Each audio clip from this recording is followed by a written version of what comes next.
Making a good movie is really hard, and making a great movie is really, really hard.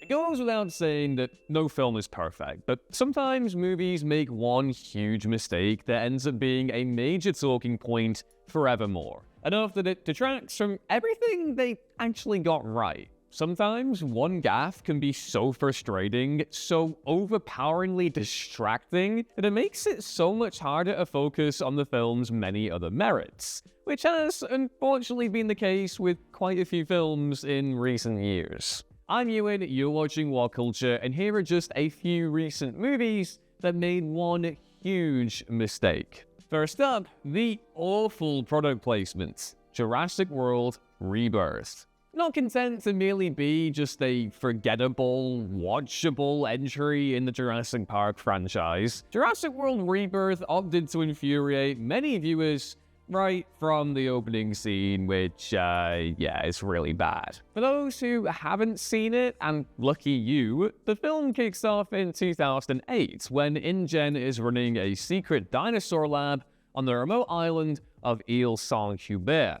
This being a Jurassic Park movie, it naturally isn't long before the mutant dinosaur known as the Distortus Rex, which is just a terrible concept all around, escapes its enclosure, but it only happens because one of the scientists eats a Snickers bar mid-shift. I know I should probably be, exasperated by this, but truly, I expect nothing from this franchise anymore.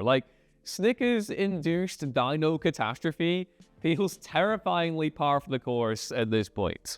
But yeah, to summarize, the scientist drops the chocolate treat wrapper on the floor, where it gets sucked into a vent while the huge blast doors confining the Distortus Rex. I feel way less cool every time I say that, in turn causing it to malfunction, and for reasons that aren't really clear, just goose up the entire facility. And you know what? At this point, I'd much rather watch a Jurassic Park movie about a silly little goose terrorizing the island. I genuinely think that would be a better time than whatever the hell the last 10 years of Jurassic Park movies have given us. But yep, to continue summarizing, the dinosaur then kills the scientists and escapes, and that's the incredibly dopey setup for this thunderously beige and, snoozy blockbuster sequel. Was this really the best they could have come up with? Even ignoring the groan-worthy product placement of it all, it's just head-smackingly stupid, the doy. Next up, a rare recent MCU bright spot with an annoying flaw. Killing Taskmaster too soon. Thunderbolts. Although Olga Kurylenko's Taskmaster was counted as part of the Thunderbolts in the film's many trailers, many fans were already pretty damn suspicious of her more curtailed presence in the marketing, especially as she didn't appear to be present in any group shots that were presumably being set up later in the movie. This seemed to indicate that Taskmaster would be the first team member to die, and boy, fans didn't realize quite how right they'd be. Ultimately, the fan-favorite comic book character is in Thunderbolts for just one scene. Uno. When she and the other anti-heroes converge at the Ox facility to fight one another. Amid the chaos, Taskmaster is shot in the head by Hannah John Kamen's ghost, killing her instantly and bringing the character's MCU tenure to a disappointingly abrupt end. Taskmaster is in the film for less than 2 minutes, which, considering the character's enormous popularity in the source material and how undeserved she also was in her debut film, Black Widow, seemed like a slap in the face to many. A moment where Thunderbolts attempted to hew too closely to the Suicide Squad vibes that clearly propelled the project to begin with. Taskmaster is a character with enormous potential to be a major MCU player, but here they just kind of threw it all away. Next up, abandoning the horror vibes. Megan 2.0. Considering that Megan was a surprise box office smash, the sequel really just needed to repeat the same formula once again. A sassy android gets murderously protective of its human owner with darkly humorous results. With the dancing. It's my best Megan. It's kind of like that, isn't it? I can't do the other gymnastic stuff because I'm nearly 30 and my bones will shatter on impact, but you get the idea. But writer and director Gerard Johnstone evidently didn't want to just do the same movie again, which fair, but also probably ventured a little too far out there and in turn lost the core appeal of that first movie. Megan 2.0 boldly ditches most of the horror vibes from the original film, operating instead as a sci-fi action comedy that leans far more into camp, like the Terminator 2 Judgment Day of the M3gan franchise. For many who dug the original's black comedy horror tone, the sequel went a step too silly and, in turn, wasn't nearly as appealing. It's kind of like, you know, they got in on the jokes, they got in on the bit. Like, there's a bit in Fast and Furious and the trajectory of that franchise where you can tell that they got in on the whole, you know, mi familia and life is a quarter mile at a time thing, and then it becomes annoying because it's also aware that everyone's making fun of it, but now wants to make fun of itself as well, and yeah, it just doesn't work. As a result, Megan 2.0 received mixed reviews and flopped at the box office, grossing just $39.1 million compared to the original's epic $181.8 million haul. When a Megan sequel was announced, it seemed pretty much inconceivable that it could flop, considering the historic success of horror sequels at the box office, and yet, well, here we are. By straying so far from what made the original a hit, Johnstone effectively killed what could have been a mammoth ongoing franchise, which is a huge shame. I can't say that I don't respect the commitment to wanting to do something a little bit different, but the proof is in the pudding, and in this case, the pudding, well, it has really poor structural integrity. Not enough Daniel. Karate Kid Legends. Karate Kid Legends really should have been a slam dunk as legacy movie sequels go, especially considering that TV series Cobra Kai basically already did most of the heavy lifting. All this movie needed to do was unite the two quote-unquote eras of Karate Kid under one roof by having Ralph Macchio's Daniel LaRusso team up with the remake's mentor, Mr. Han, played by the legendary Jackie Chan, to train a young new martial artist called Lee, played by Ben Wang. The trailer certainly suggested that Legends was going to deliver on that promise, but in reality, the whole legacy sequel thing of the movie was brutally undercut. Like, the chicken is on the plate, but we can hear it going, it's still alive, and it's gonna give you some really bad stomach issues. For one, Mr. Han is barely in the first half, spending most of it in China, while Daniel is off-screen entirely until the third act. Considering that Legends clocks in at 2 svelte 94 minutes, it means that fans get to see little of Mr. Han and Daniel interacting while trading Lee. It all ends up feeling just strangely kind of like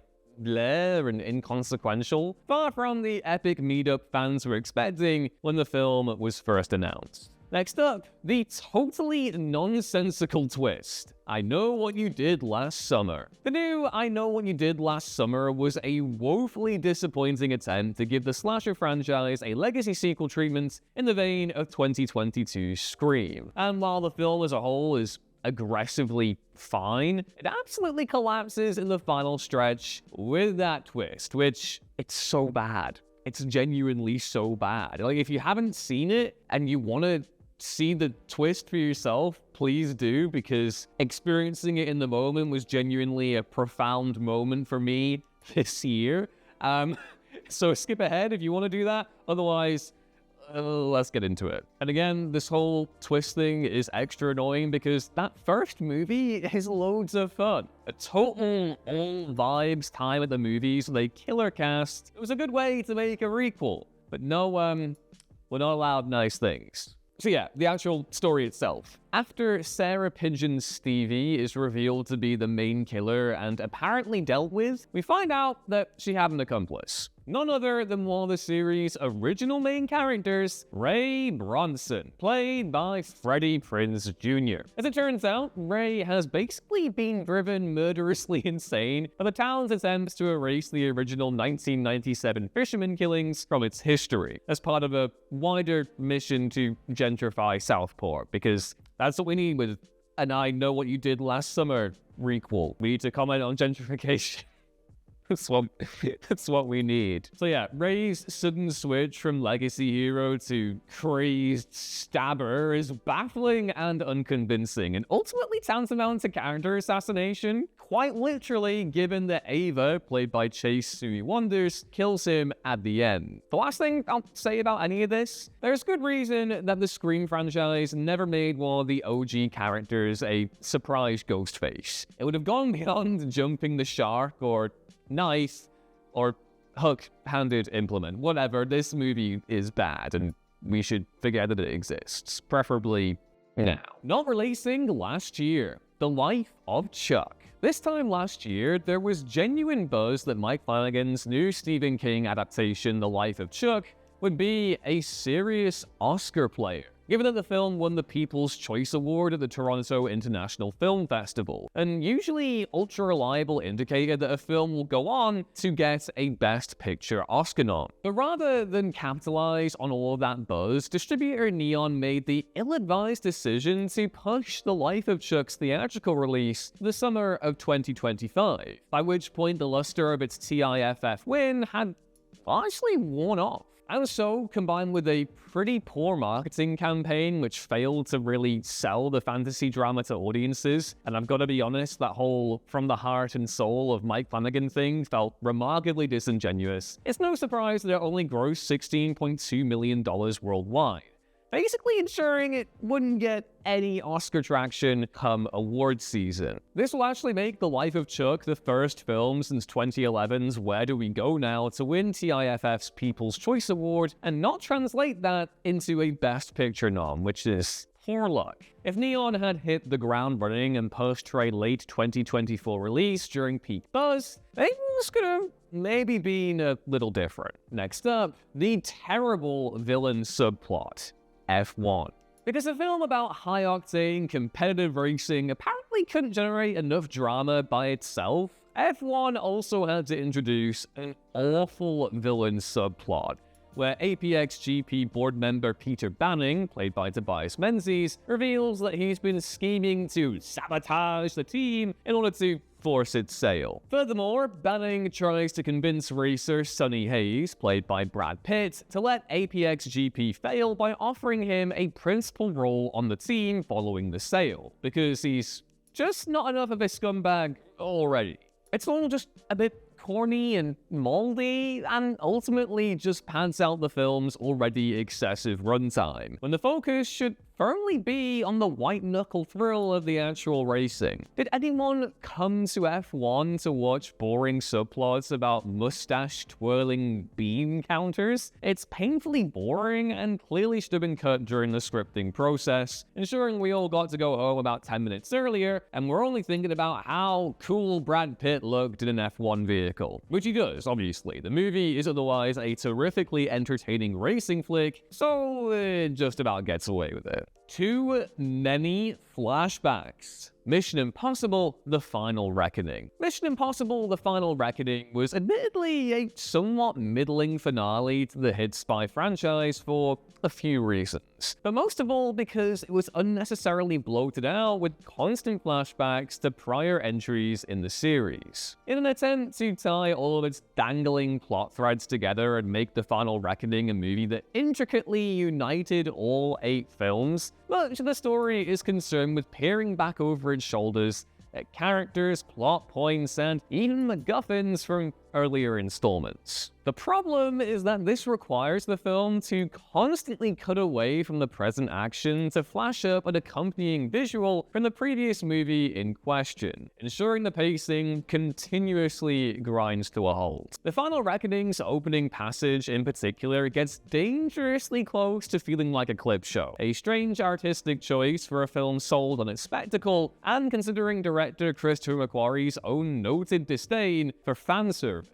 By fashioning itself as a nostalgic, dew-eyed climax to the franchise, The Final Reckoning lost sight of why it became so popular in the first place, and padded itself out to a very long 170 minutes in the process, even if all of that did include some of the most harebrained and butt-cheek puckering stunts in the franchise's history. I really liked the movie overall, but yeah, there were some moments that whiffed big time. The terrible musical score. Highest to lowest. When Spike Lee was announced to be directing a remake of Akira Kurosawa's legendary 1963 film High and Low starring Denzel Washington, there was naturally a lot of interest. But what a bizarre, baffling movie this one is from top to bottom. Though Washington gives a solid performance and there are a few tense, effective sequences, large portions of the film are totally undone by a laughably ill-suited musical score from Howard Drosin. Drosin's over-the-top melodramatic music would be perfect for a Lifetime movie, but in a film produced by one of the greatest filmmakers of, the last, 50 years, it's intensely distracting from the first minute to last because it feels so aggressively out of place. Some have tried to make sense of this by suggesting that Lee made the score jarring on purpose and was basically trying to parody generic procedural films. But come on, are you really hiring Denzel just to make a big old joke of a movie? Yeah, I don't think so. All the same, it's tough to make sense of quite what the hell Lee was thinking otherwise, and yeah, weirdly disappointing, weird movie, I have to say. Taking 5 years to come out. The Old Guard 2. It's always important to strike while the iron is hot where sequels are concerned, because if a studio waits too long to release a follow-up to a hit movie, they run the risk of dropping it long after everyone stopped caring, especially in today's world where you have just never-ending streaming algorithms and screens constantly screaming at you for your attention, and yeah, so if you're Netflix and you do this, you're gonna have a problem.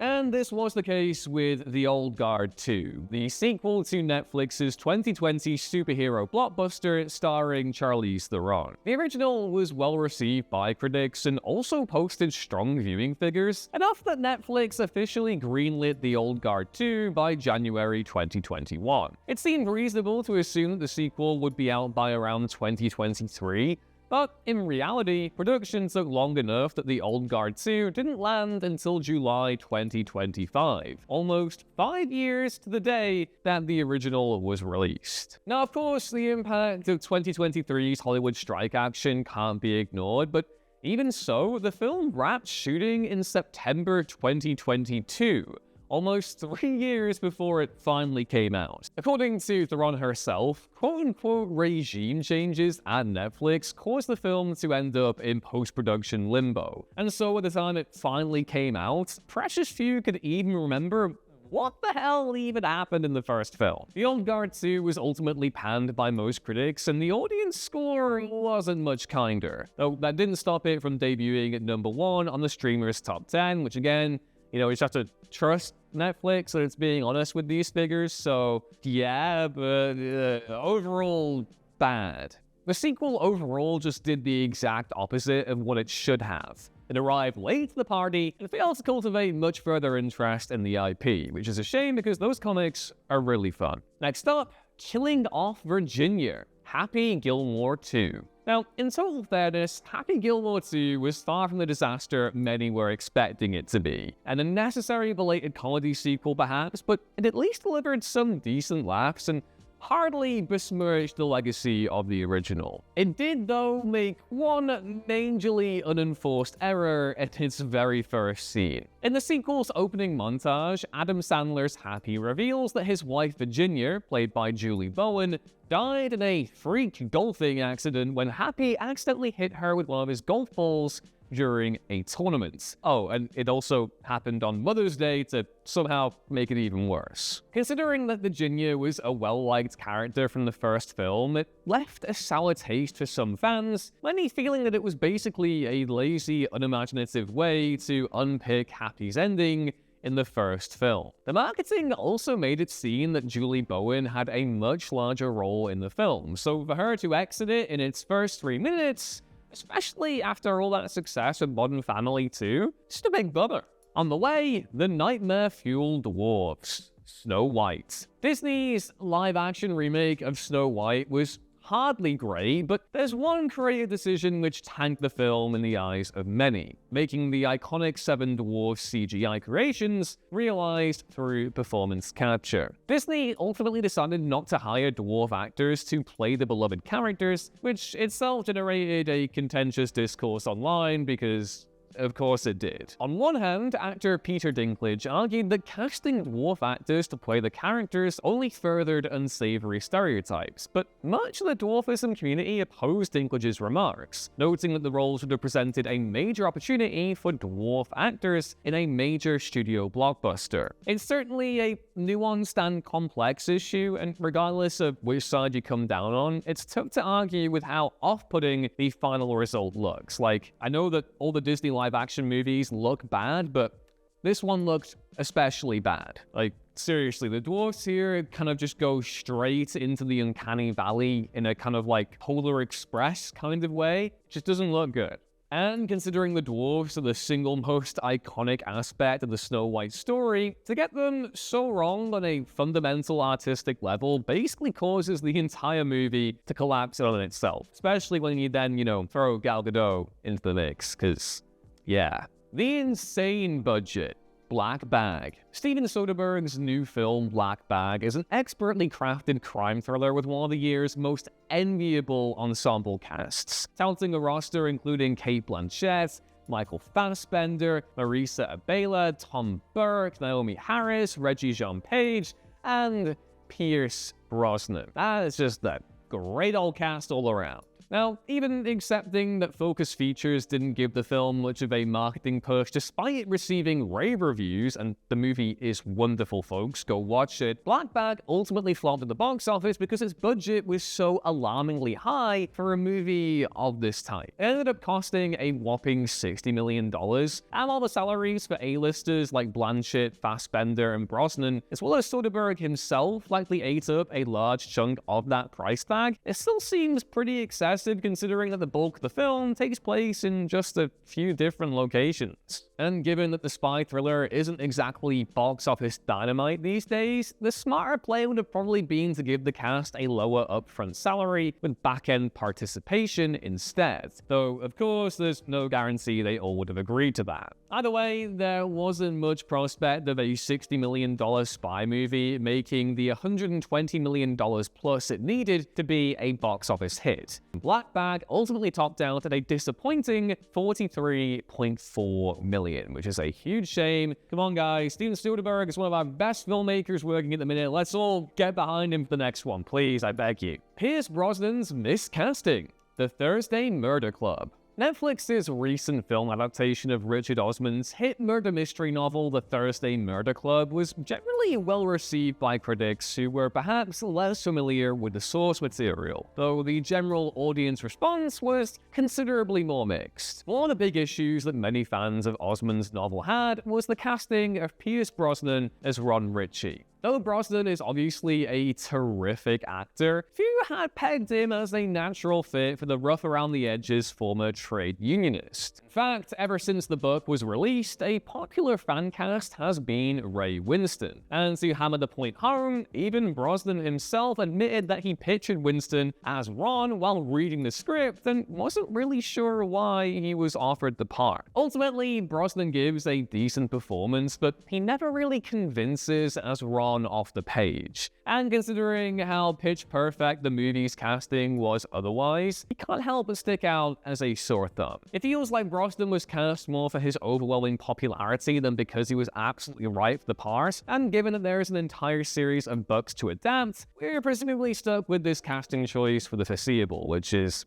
a big old shame. Too many lens flares in the Lost Lands. Paul W.S. Anderson's new action fantasy film In the Lost Lands was probably always doomed, because despite touting source material from Game of Thrones' George R.R. Martin, the marketing made it look both boring and, just ugly. But even if you can overlook just how plastic and video gamey the movie's green-screened aesthetic is, Anderson made one utterly baffling aesthetic choice that proves distracting throughout the entire movie. All those damn lens flares, come on, they're so bad. Basically, every single light scene in the film gives off an obnoxiously massive lens flare, ensuring that scenes with numerous light sources feel like a genuine attempt at parodying J.J. Abrams' infamous love of flares as seen in Star Trek and Super 8 and Star Wars Episode 9, The Rise of Skywalker. No, I'm still not over it. Thank you for asking.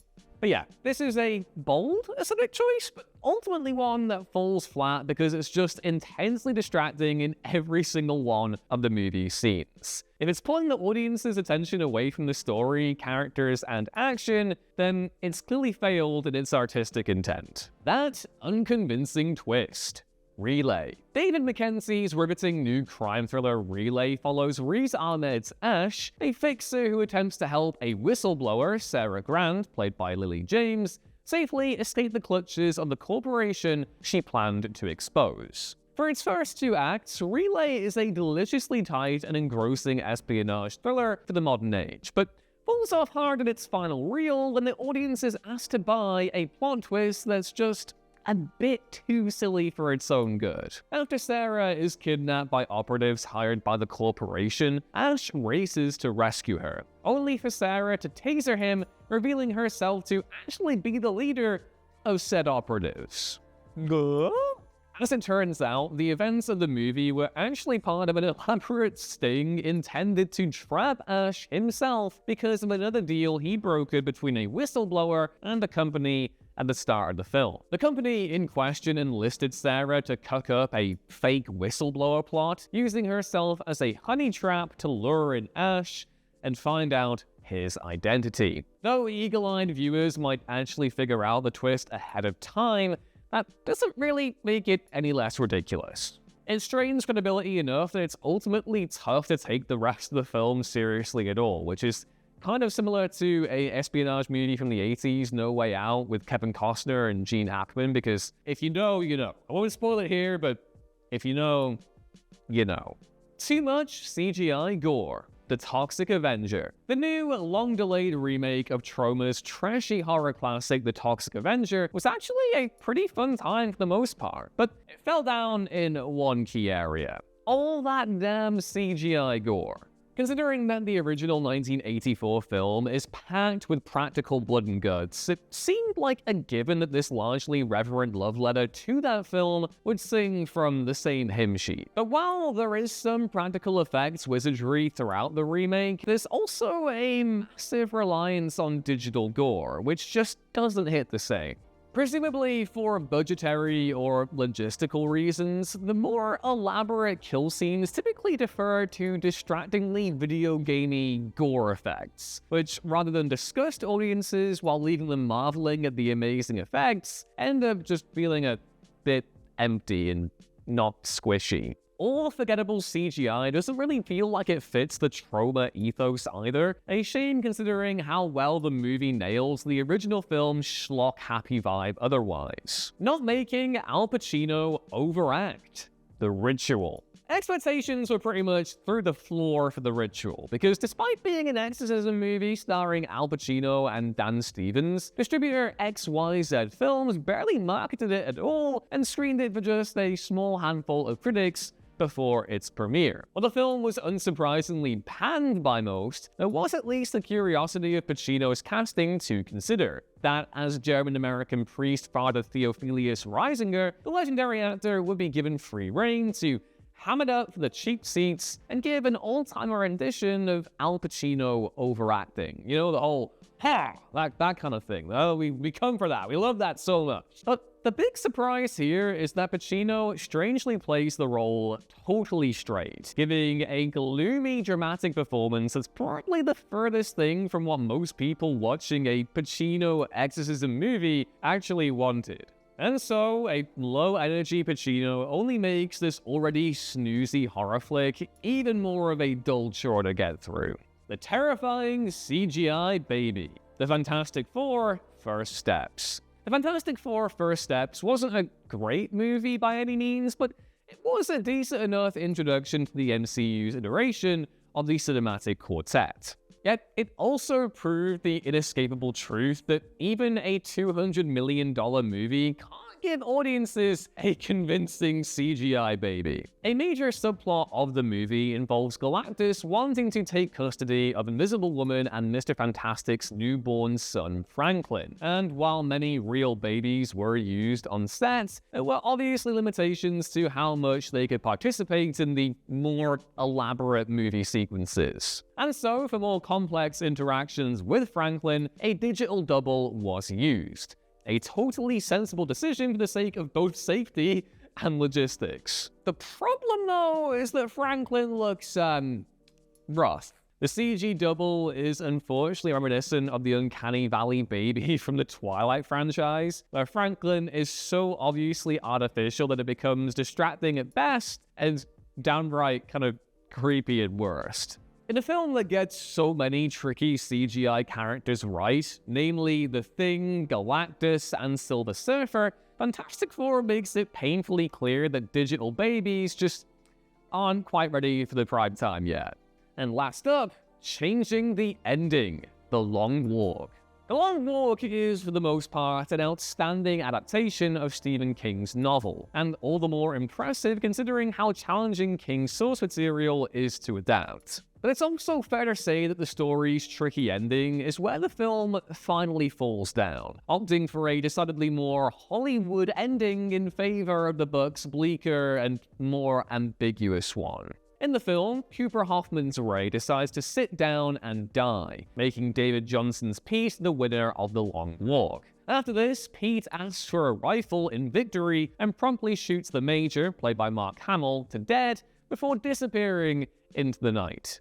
In the book, though, it's Pete who sits down and dies, with Ray winning The Long Walk. But when the Major attempts to congratulate him, he simply keeps on walking, following a dark figure he believes to be another walker, his mind seemingly completely broken. While the novel's ending would have been a tough sell to movie audiences potentially, the film's ending still feels like a bit too much of a concession. There's catharsis, and then there's unearned catharsis. Sometimes you just want to stew in the awful moments that we get from fiction. Even if we accept the grim possibility that Pete was actually killed by soldiers after shooting the Major, hence why nobody else can be seen when Pete walks off, it still feels like something suggested by a studio executive compared to the more haunting coda of King's novel. It by no means ruins the film, but the final 5 minutes are definitely its worst moments.